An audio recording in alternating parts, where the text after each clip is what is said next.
Hi there, my name is Don Dieberdahl. I'm the creator of the Order of the Forge.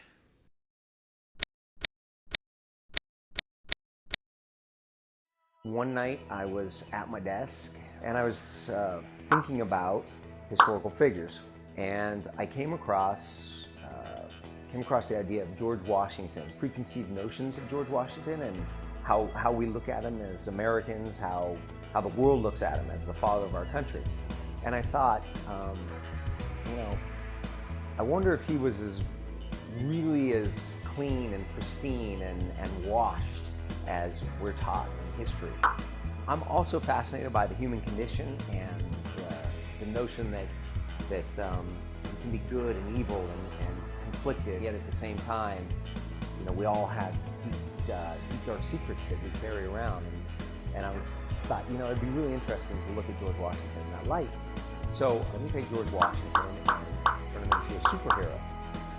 Not only did I write about George Washington, I wrote about a whole bunch of historical figures. I didn't really think it would go anywhere. I was doing it just to interact with my boys and connect with them on a personal level.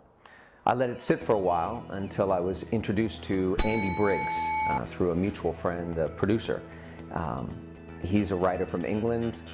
He's done graphic novels and comic books and screenplays and things of that nature. Met him at the Roosevelt Hotel in Hollywood, and I pitched him my idea to see what he thought.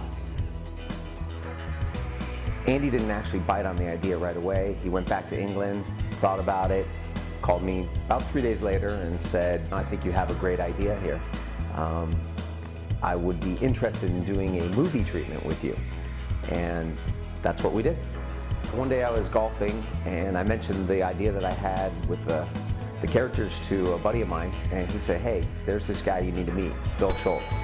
So that night I sent Bill an email with the screenplay treatment, the characters, just a general idea I had for bringing these guys to life, and I waited.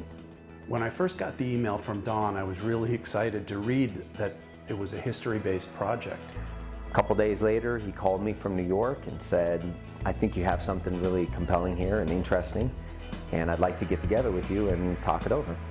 I felt like we really all think we know George Washington and Paul Revere and Benjamin Franklin, and turning something like that on its ear was a really exciting idea, and I think could go a long way. I tend to get very excited and passionate, almost too much so, a little bit on the gregarious side. And it wasn't until the next meeting that Bill pitched me the idea of a comic book.